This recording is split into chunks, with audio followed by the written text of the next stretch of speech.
What's going on, everybody? Welcome back to the new and improved Smoking Business Podcast with your boy, Brendan Robinson. I'm here today with a special guest, the co-founder and president of Shore House Canada. Talking about the one and only Nicole Melchiorrie. How Yes. you doing today? Good. How are you? Good. So happy to see you. So happy to see you. Thanks for Always, having me. all that. Listen, super excited for this conversation. Yes. I got so much I want to talk about, but I want to kick it off. Honestly, outside of cannabis, Okay. right? Before Yeah. we get into Shore House, which I love, make sure you guys visit Shore House down in Cape May. Shout Okay. out to Tom and Dave and the whole crew. Before I get into Shore House, though, I want to talk about you and what you were doing, who you were, all that good stuff before you even got into cannabis. Okay. Not terribly exciting. No, I'm just kidding. Well, let's start with your upbringing. I love to get into Upbringing? details of just who people are before we get into what they do. You got it. Mhm. Born and raised in Ohio, small town. Oh wow, okay. Yeah, I didn't know that. Okay. I did. Yeah. Stayed there for school. And then after that, I actually moved to New York, Manhattan, and studied journalism. And Mhm. I thought I was going to CBS to get a big job with like Dan Rather and work for CBS, 60 Yeah, Minutes. yeah. And instead, they hit me up with, we have this really cool opportunity. We're launching online news. Okay. I was like, what's online news? Yeah. And this is when, I don't know if you're even old enough, but you had to dial into the internet. Oh, I There remember was those days. no, do you AOL. Yeah, I remember those days. Come on, Nicole, don't do me like say a that. prayer that nobody picks up the phone while you're trying to dial in. For sure. So I started there doing news, worked on the first Survivor show, a few things like that. That was Oh, kind of fun, wow. my claim to fame. Yeah. And from there, moved down to Atlanta. Okay. Did some marketing and PR for Big Five, the accounting firms, Arthur Anderson, and then made my way to Philadelphia, Okay. which is where I met and married my husband. Okay. We have 4 kids together. Awesome. I was fortunate to be able to stay home with them. Hmm.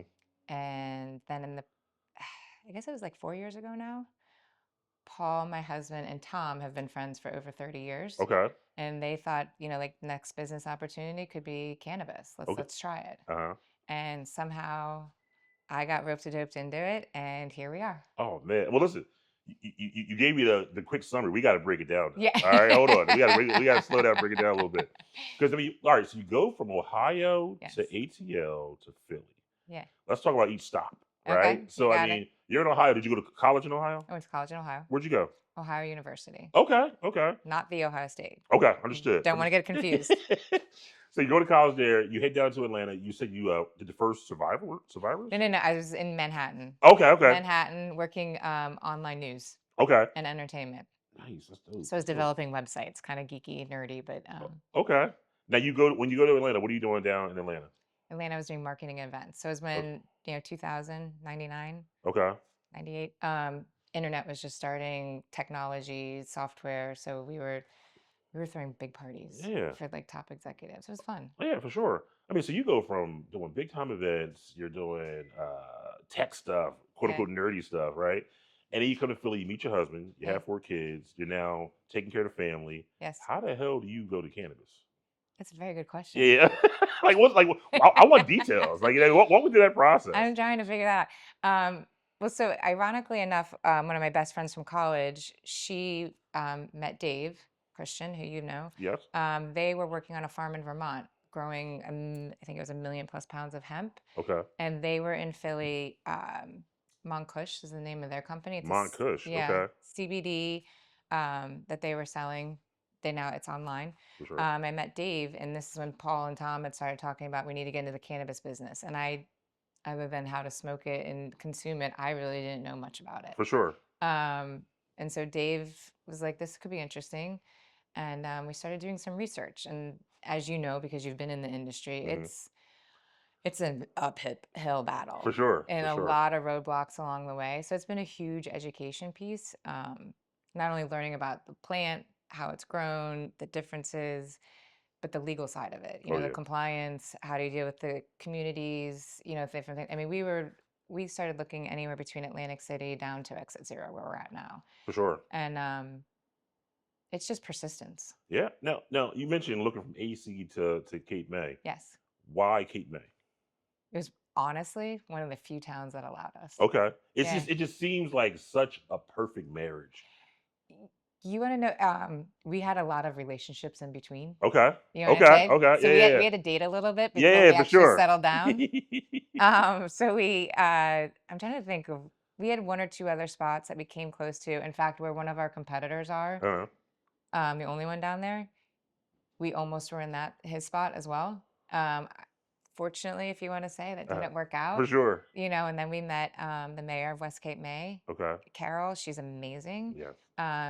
She embraced us. We were really, really lucky in finding the spot that we're at. And I don't want to say the rest is history, but it got slightly a little bit easier For then. sure. For sure. So it kind of came together. But I guess what I would say is, there was a lot of doors that shut, and we kept going at it, and it worked out. Relationships matter, They right? do. And I'll never forget. I came to you guys' grand opening, and you're doing the ribbon cut, and you're taking pictures. Everyone's so freaking happy.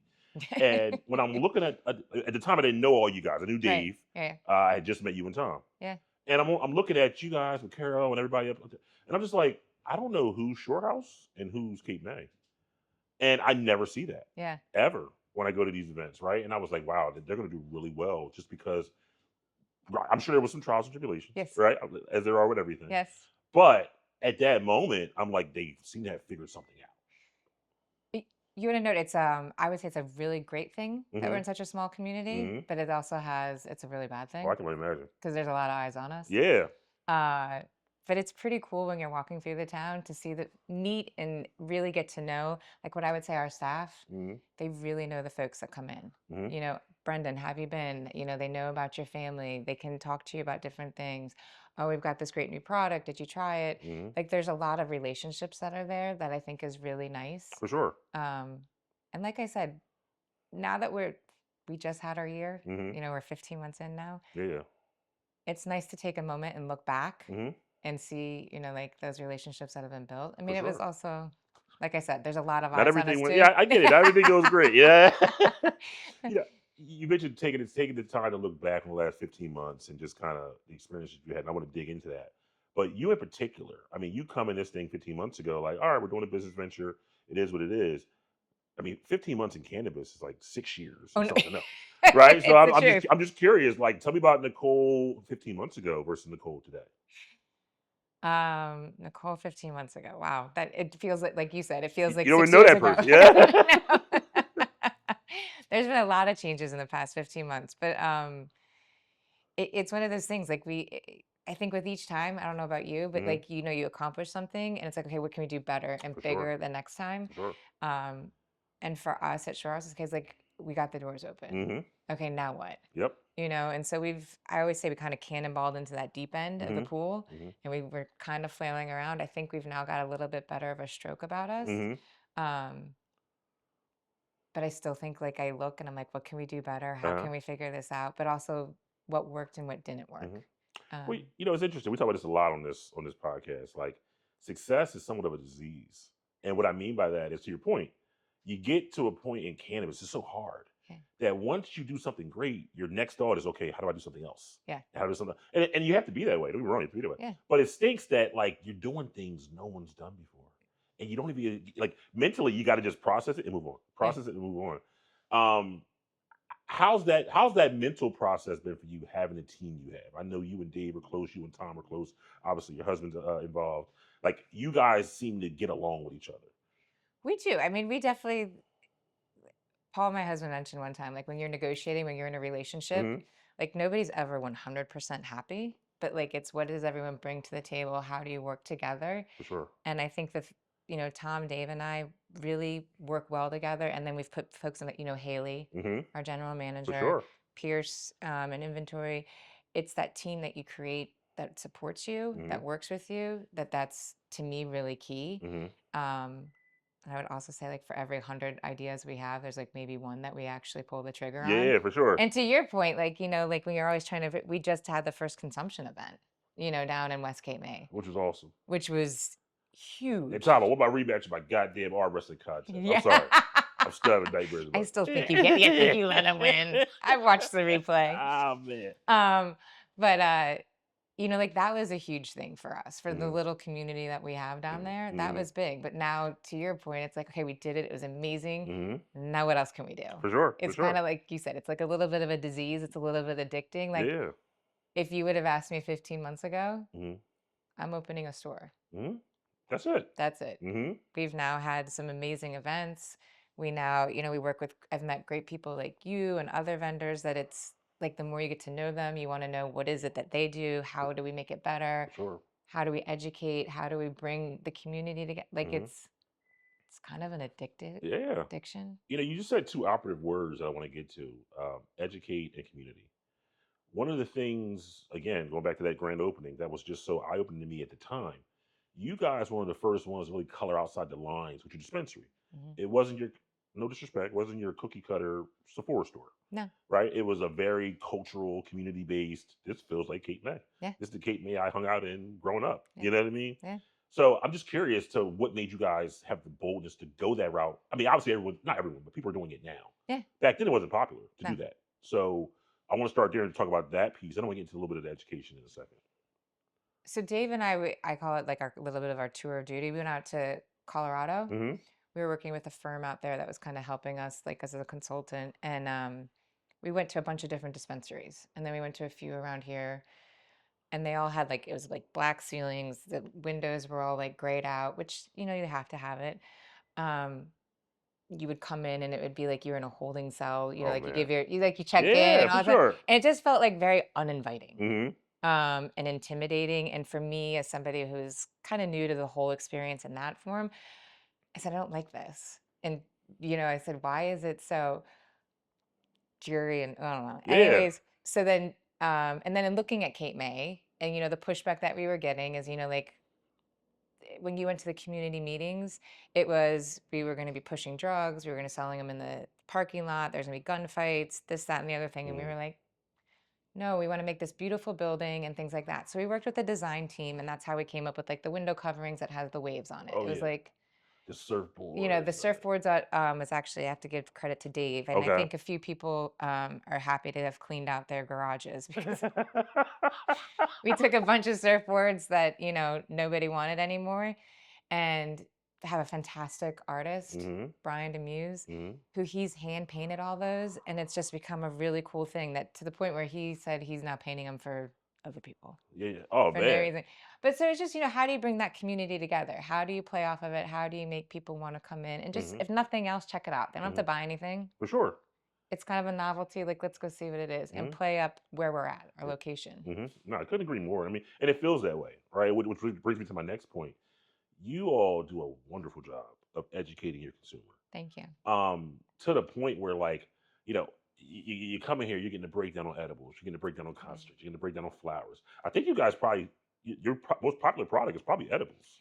It is. Yeah, I was gonna say I just, yeah, just because, and it's interesting, like from a business perspective. I love a dispensary whose top product is edibles because that lets me know a lot about how they describe and educate not just the flower, but everything to the Yeah. client. Because you have so many newbies in Jersey Yes. that are afraid of smoking, that are, Yes. what the hell's a concentrate? It makes sense. I'd rather eat a gummy and see how that goes, right? But when I see a dispensary that's like struggling with edibles, I'm like, you guys aren't selling shit. You're letting them walk in here, say, I want flower. What's the highest T? Like, let's keep it real. This is a smoking business podcast. Right. That's just what goes on. So, like, obviously, you guys are pushing your bartenders to educate. You're creating a culture where whether I'm 21 years old or 65 years old, Right. I feel welcomed. Yeah. You're patient with me. I don't feel rushed. Yeah. And I don't feel like I don't know what I'm doing because I'm here and I don't know what the hell I'm doing. Right. Tell me about that. I mean, that has to be intentional. It's very intentional Mm-hmm. because we have a number of people that come in, they've either never used or they Yep. used a million years ago. They want to know, like, and there's so many new nuances and every day. Mm-hmm. Now you talk about CBD, CBG, CBN, like what does that mean? What is potency? Like what are all these different form factors? For sure. So that, and people really don't know what they're reading Mm-hmm. now. And so it's helping them to understand what they're taking in because they also want to know if I take one edible, okay, how fast is it going to hit me? For sure. Or do I need to take two? Mm-hmm. And let's face it, you and I, it's going to hit us all differently. Yep. And like I always say to somebody, how many Tylenol do you take for a headache? Mm-hmm. Do you even take Tylenol? That's real. So that to me is just important because I want everyone to have a good experience. No, because if you have a bad experience with anything, you're you're not not gonna do coming it again. back. Exactly. You're not going to do it again. And even staying on that topic, like I think it's critical for dispensary, whether it's you guys or anybody for that matter, to focus on the older community. And I'll tell you why. I'm a guy whose mother was Reefer Madness, Devil's Lettuce. Get that? God rest her soul. get that mess out my house. That's what she used to tell me, right? Yes. But she would take Oxycontin and Percocets, and I'm like, Ma, that shit is 20 times worse for you. Yeah. So towards the end of her life, I'm like, Mom, let me just try to get you to try a little cannabis. Like, I know you don't like it. Just give it a shot, right? Right. And I finally convinced her, like maybe 6 months before she passed. And she's up and she's dancing. And let me tell you, she was miserable before this. And I always, it kills me because I always think about, like, man, if I had just tried a little harder to get her to use it earlier. Yeah. I don't know, right? So when I think about cannabis now legal, I think about all the people out here that are on these opioids, that are on these pain medications. Not saying you can just flat out replace it. No. But come give this a shot, Yeah. you know? And I just love the fact that you guys focus on that demographic because a lot of people just leave them by the wayside. It's the store with the black walls where you walk in and you're terrible. My grandmother's not going there. No. Hell no. And let her friends find out she was there. Hell no. No. You know what I mean? Like, it's got to be an inviting, warm, welcoming place. You guys do a really fantastic job of that. So I just want to just give you kudos here on camera. Thank you. Because I think it's just critical. Yeah, that's what we try to do. Yeah. We're fortunate. I mean, it's a big part of our population down there. For sure. Is that age range. For sure. Now I'm curious. When you decided to get into cannabis, right? You're doing a 180 career wise, right? Yes. How'd your friends respond? How'd your family respond? Like when you made that call, hey, guess what I'm doing tomorrow? What are people saying to you? They're kind of like, what the hell? Uh-huh. They're like, Nicole, looking at their phone, like, is that really you? Like, you're trap queen. Yeah. Overnight, you become trap queen. Like, so, like, yeah. And if you know me, look at me. Like, that's not. I think it fits you. I'll be honest. I think it fits. No, well, to your point, like talking about my mother-in-law was beside herself. Like, she didn't want to talk about it. Oh, man. She was upset that we were doing it. And then, ironically enough, she unfortunately had some pain, and we convinced her to try some edibles. And then she was calling me. I felt like her drug dealer. Yeah. Like, are you on the way? I'm like, I'm coming over the bridge now. I got you. I'll be there in a second. Meet me out front. She's like, open the door. Open the door.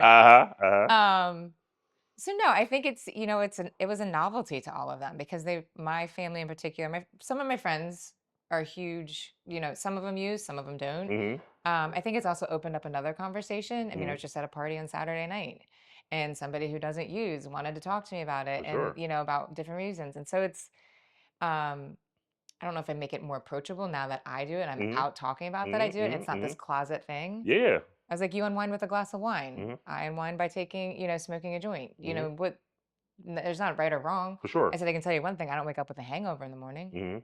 You might from that wine. Exactly. So they're like, oh, and then if you really get somebody like a woman, no calories. Yeah. That's true. Think about it. That's very true. Yeah. But I mean, maybe a man too. I don't want to be. I don't want to be sexist. No, for sure. But yeah, they're shocked. Yeah.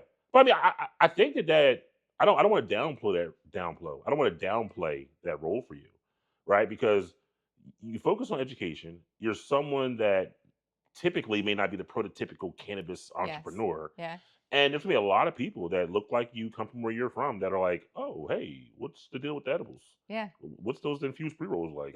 That would never, ever ask anyone else. No. And it's crazy to think that because we're all so comfortable with it, but there's a world out there that still looks at cannabis like devil's lettuce. There's a lot of people. I think I've told you, my daughters both go to school in the South. And both my girls know when they ask what mom does, I'm just an entrepreneur. Yeah. Because down South, it's still the devil's lettuce. Oh yeah. And your mom does what? Yeah, exactly. So not that we keep it on the down low. I'll talk to anyone about it. For sure. But it ironically enough though too, I have to say, once they get over that initial like, yeah, then they're calling you. They're like, oh, wait a minute, and I got a question for you. Can I come up there again? I got a question for you. I'm like, okay, shoot. So yeah, so it's I think people initially shocked. Now they're kind of like, okay, and now they're accepting, and now they're like, let me try. Yeah. So am I changing the world? I doubt it, but listen, I think you are making it more friendly, easier to. There's not many women in this industry like you that have your background. And I've met a bunch of them, you know what I'm saying? And I always talk about the importance of breaking the stigma, especially us as entrepreneurs and operators, right? Because to your point earlier, we get so caught up in the day by day. Yeah. The last thing on our mind is the impact we're having on the people we're talking. Not saying the last thing on our mind, but like it's so much other stuff that is Yeah. do or die day by day. Yeah. I'll worry about my impact later, right? I got to do the Yeah. job. And if I do the job, I should have a good impact, right? But You hope. but you're focused on doing the job. So it's important, I think, for all of us in this industry, when you see something, acknowledge it. And that's what I'm doing. And I told you when we first talked, because initially you were a little apprehensive to do the interview, Very. right?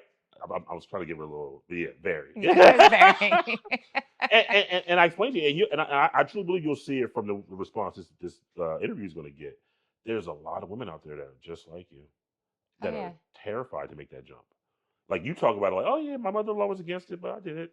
Oh, so and so. But a lot of people whose mother-in-law is against it, they're not doing it. You know, I mean, Yeah. it's just the world we live in, because it's such a unproven move right now. Yeah. There aren't 100 million successful female entrepreneurs in cannabis where you're like, oh, okay, this worked for so and so. There isn't, right? I can go be a failed actor, but there's Denzel Washington. I have something to tell you I'm trying to be. Yeah. In this, there's nothing to say I'm trying to be this. I'm trying to be something that's never been seen before. Well, and don't you also find that it's because it's each state's so different? Mm-hmm. You can't, like what we've done here, you can't go necessarily to Ohio, Delaware, Oh yeah. and carbon copy it. I'll You take have to learn and pivot, and there's no examples. I'll take it a step further. I don't even think you could do the same thing in this state at a different time. No. Like the things Yeah. I did 3 years ago that made sense and worked, I think if I did the same exact thing today, it wouldn't do the same thing. But I would just say that's the world that we live in. I agree. Right? I agree. You can't, what you were doing 20 years ago, you Mhm. also wouldn't want to do now. Yeah, You know so- what I'm saying? So it's I agree learning with and you. growing. But you couple that evolution in the state with, again, the differentiators state to state. Yeah. You got to be a pretty shrewd MFer to do this, and you got to have some real guts, because it changes all the time. And then if you're looking to expand, like we are, like, we're always thinking about what's next, right? So now, okay, if you want to do something in another state, it's a whole different ballgame. Yeah. If you want to go do another dispensary in another town, it's Yeah. totally different. You know, Totally. so it's invigorating, but it also is a headwind sometimes Oh, it's in this industry. Yeah. like you have no idea. So- Actually, you do. What am I saying? No, I mean, listen, we fight different fights in the same world, right? Yeah. I don't envy it. Okay, I've seen what you guys do as operators, man. The level of hospitality you have to bring to a regulated industry that disables you from doing so much cool shit. We just talked about a couple things. Yeah. We won't get into it, but like it's just like simple things that are just, oh, we should do this.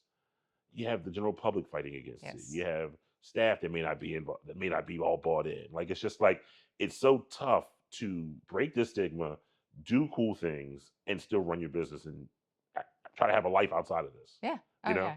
No, yeah. How do you deal with that? I mean, you go from being a full-time mom, Mm-hmm. whenever I need mom, she's there, instant, Yeah. boom. So now I'm like an entrepreneur, and Yeah. mom's a little busy. Yeah. What, like, talk about that? Talk about life at home and how you still manage to be a wife, a mother, and an entrepreneur. It's tough. I'm not gonna lie. I Mhm. mean, so my youngest of the 4 just went to college in the fall, so I felt like I could breathe it was a little bit better. But there for a while, I definitely felt like I had a lot of balls in the air, and trying to keep them in the air was tough. Mhm. But I'm very fortunate that my family is very supportive. Mhm. In trying to do that. But now, like, my youngest likes to tease me. She's like, "Oh, mom's at another work call." Like, Oh man. I'm not as available as I once was, but they're supportive. They're excited. I think too, 3 out of the 4 are girls, and I think they think it's cool to see like mom's pivoted and she's reinventing herself again. For sure. So I think that's kind of nice to have them see that, and then I'm not that there's anything wrong with staying at Wait, home. listen, I know exactly what you're saying. But I think it's just always challenge yourself. For sure. And I think they love it. And to your point, let's be clear. There's nothing wrong with staying at home. There's nothing No. wrong with being at home. There's nothing wrong with Nothing wrong with that. that. However, let's be honest. When children are watching it, it's two different viewpoints watching mom at home versus mom out getting after it. Yeah. Right? And to have daughters in college and then younger ones, like that's going to show them that mom's a badass. Yeah. Mom's doing some shit that 10 years from now they'll look back at it and say, damn, there's not many people like mom. Well, that, and it's also, I guess I look at more as like what you're saying. And I'm sure you have daughters. Yeah, I got two. Looking at them, they're watching you like dads, creating his own path. And like there might have been a number of doors that shut in front of him, but he keeps working through it. So like I always say, like you can't always just track the wins. Oh yeah. Like track the losses and what did we take away from that? What did we learn? How do we improve? And how do we keep going? You know? You were so spot on. I was literally with my oldest daughter who's 17 this past weekend, and we were just having a talk. And I said, if I don't teach you nothing else, don't look at my confidence. Don't look at my strategy. Don't look at my resilience. Yeah. That's the thing they don't show you on Instagram. No. That's the thing you don't see on the highlight reels. No. People give me so much credit for the wins, the shots I made. And I feel like that's such a disservice. Yeah. Give me credit for the times I took 10 shots and bricked them. Exactly. And on the 11th shot, I still thought I was going to make it. Exactly. Right? Because that's what cannabis business, smoking business, like that's just what it is. How many times can you get punched in the freaking face, not literally, yeah, and get back up and go, all right, I'm right back here, and have the same, and the key here, have the same intensity, if not more, exactly on the next try. Yeah. I see it so often. People have great plans. Yeah. People, I think it's a Mike Tyson quote. You know, people all have great plans. They get punched in the face. People come into cannabis and like, I'm gonna do A, B, and C. And I'm like, shit, that's a really good idea. And if something goes left, someone crosses them, some deal falls through, people are gonna fuck you in this industry. It's just, you know, that's what's gonna happen. It's the what world. It is. It's the world, right? But when they get hit, they just are never the same. And I just remember it was a point where me and Stanley used to be on 100 Zoom calls a week. And I mean, 99 of them were wastes of time. Yeah. And I just remember thinking to myself, like, all right, I'm just going to do this no matter what. Even if I don't make any money. Even if I lose money. It was a point that we were paying to run our goddamn nonprofit. Yeah. Like, make it make sense, right? But I was just like, I don't care. Right. I'm just going to do it. And if I'm a dodo, I'll look up in a year or two and I'm a dodo. Yeah. And it's the only way it worked. Yeah. It's the only way. I mean, it was just some really messed up days. So I just can only imagine what it's like for your children to see you just bossing the fuck up and pelling through all this shit. Your children, your family, just everybody around you. No, but I think to your point too, this world we live in right now, unfortunately, you only see everybody's wins. Nobody talks about like how did they get there or the 10 shots they took that like totally tanked. For sure. You know, it's like, and those are important too. Probably, and if not more important, I would say. I couldn't agree. No one knows how to deal with losses because no one talks about it. No. Everyone knows how to deal with wins, right? Yes. Think about it. Let's make it make sense. Yeah. Everyone does the same thing. If people win, they do what? They go buy a car. They go celebrate. They throw a party. Why do they do that? Because they saw someone else do it. Yep. But no one shows you, other than the crazy stuff. Yeah. No one shows you what they do when they lose. Like, show me when a bad call goes bad. Yeah. And you go, listen, this just went left. I'm not going to be upset about it. I'm going to get back on the horse tomorrow. Yeah. But no one really shows you that stuff. So people just don't know how to respond. They don't know how to respond. They don't know how to respond. So speaking of that idea, what advice are you giving someone that's watching this in a very similar situation where they're maybe, you know, whether they're staying at home, whether they're in a different career path, and they have an opportunity in front of them that they know might be good, but it's a little scary? I say go for it. Go for it. Like we just went through all the college processes, you know, and everybody's, you know, it's the game of like, well, I don't know if I'll get in. I don't have the grades. I said, the only thing I can guarantee is if you don't try, you won't get in. For sure. You know, so like I would say to anybody, if an opportunity presents itself and you can take advantage of it, why wouldn't you? What do you have to lose? As long as you're not putting yourself in harm. For sure. You know, or anyone else for that matter. You know, and it's okay with you. You're the only person at the end of the day when you look in the mirror, you're the only person you have to answer to. That's real. You know what I'm saying? Like and I say try it. I mean, if I told you the number of things that I tried and didn't, or the people that doubted me. I mean, like I said, I grew up in small town Ohio. When my dad moved me to New York City, he was like, what the hell are you doing? You know, like you're making, I had no job. Then I got a job. It was $23,000 a year living in Manhattan. Oh, wow. That ain't nothing. Yeah. That, you know, like when you talk about scraping by, I was scraping by. But I looked at him, I said, I'm going to make it work. I want to be here. I want to try this. I want to make it work. And I did. And, you know, so like you just have to have the tenacity, the belief in yourself and things like that. If you don't have that, and I hope you also have people around you that are supporting you. For sure. Because that's also really important. But to me, it's also just being like really real. You know, I think a lot of times people always say like, oh, I'm so happy. This is all so great. My life's amazing. When really, actually, it's not. Yeah. You know, so I also like I look for people that are authentic and real and like want to talk. Like, you had a bad day? All right, let's talk about it. Or, you know what? We don't have to talk about it. Like, let's just sit down and we can be in silence. You know, like I Mm-hmm. respect that. Mm-hmm. But so I would say if anyone has an opportunity and you think it's just a little bit that you might want to try it, Mm-hmm. go for it. Yeah, go for it. Go for Go it. for it. Be real with yourself. Be real with yourself. I think that's critical. Is that we too often start living someone else's life. What people want of you, yeah. You know what I mean? And to your point, you start trying to become what everyone wants you to be, Yeah. versus just being who the hell you are. Yeah. I always say, like, I can't pay my bills with your opinions. Nope. So if I'm a win or lose, I'm falling on my sword. You know what I'm saying? Exactly. And it's also holding accountability, Yeah. hold yourself accountable. Hmm. Like you tried it, Hmm. also if you passed on that opportunity and someone else took advantage of it and Hmm. they're successful, you can't be mad at them. You know, but yes, but man, is that not what? That's just not what happens. I No. see. I see so often where folks will have an idea and, to your point, won't act on it. Yeah. Someone else will do it, Yeah. and then now it's like a jealousy and an envy towards that person because they did it. Yeah. And I understand that, but that's just the world we live in, and It's human. hmm It's very human and I hmm totally respect it. And it's totally, you can be frustrated with yourself and hmm annoyed, whatever you want to be. hmm But like, let's celebrate. I think that's the other thing. Let's celebrate each other. I got a personal question. Yes. You just seem like really sure of yourself. Really? Like I'm no, and it's very genuine though, because like even go back to when we first started about doing the podcast, and you were Yeah. like, I don't really want to do it. Like that's what I mean. Like even though that may come off as like an apprehensive act, you still are just so sure of yourself when I talk to you, right? And that's why I really pushed you to do this.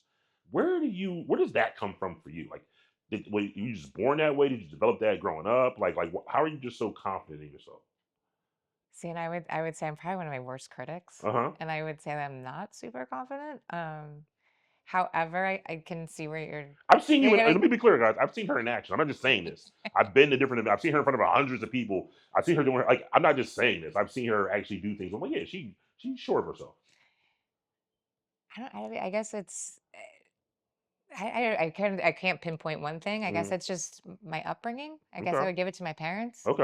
Were You they hard? Were know, they, were they hard nosed? Like, what was that like? very hard nosed. Okay.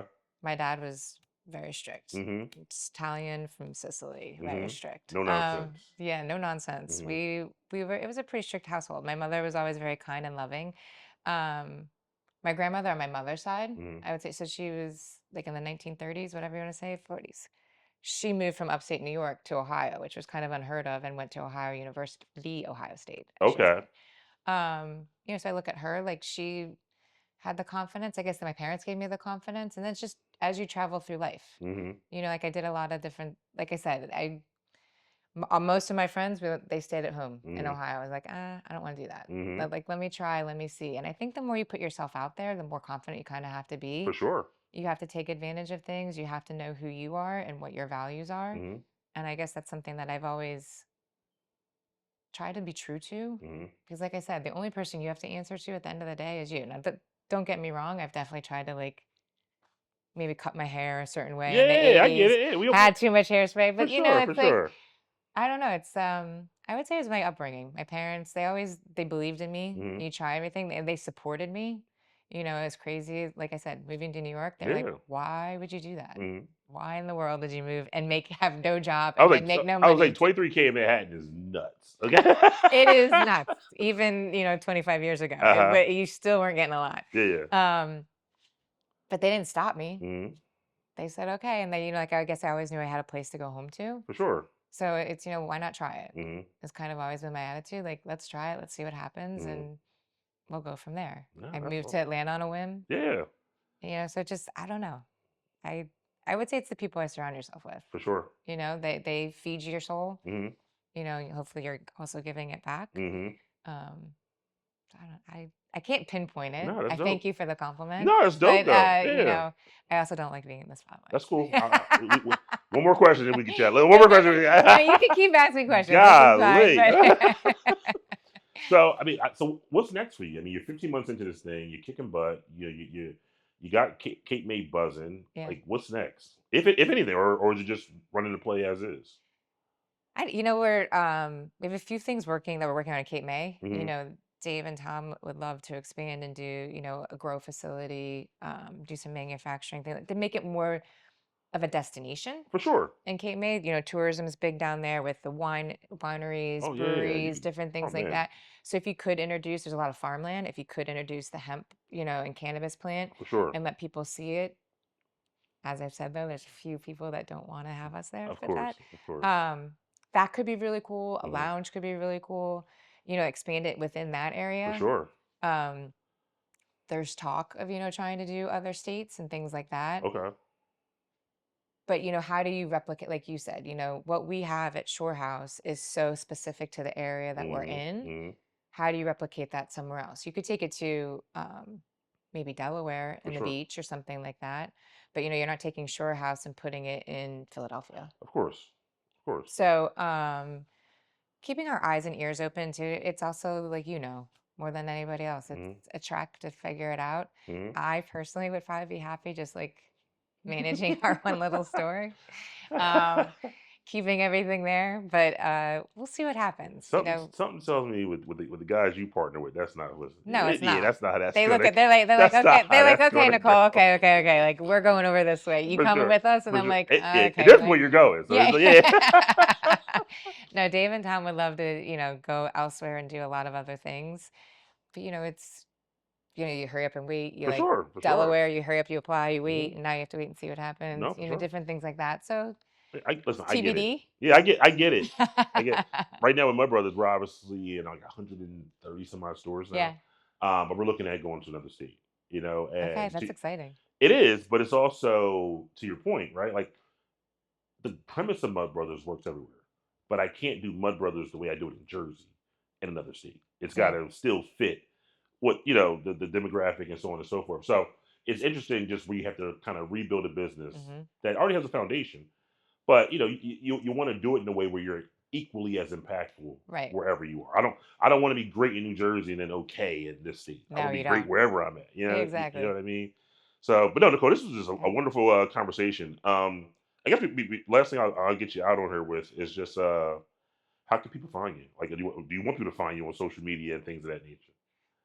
So Shore House, we have the Shore House Canna on Instagram and Facebook. We Okay, have our and website. that's at Shorehouse Canna. Yes, at Okay, Shore House Canna. okay, Then we have our website, shorehousecanna.com. okay. That's where we have like all the events calendars, different things like that. Oh, I'm sorry, I'm going to cut you off. Yeah, On the website, the educate section we have has the a education ton of piece. information. If you guys want to check that out as Yeah, well. we have some blogs up there to talk about different things. One that I want to talk to you about is Okay. concentrates. Okay.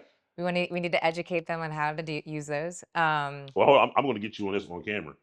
Here we are at the Yes, Sesh House Cafe. yes. I want to do a segment. We have a ganjier Okay, named Venancio. okay. I'm going to do a segment where he's going to be demonstrating different concentrates, things of that nature. Amazing. Perhaps you can join us Okay, and we can do something where we're doing a demonstration on the gummies, the concentrate. love it. And I think that would be really dope.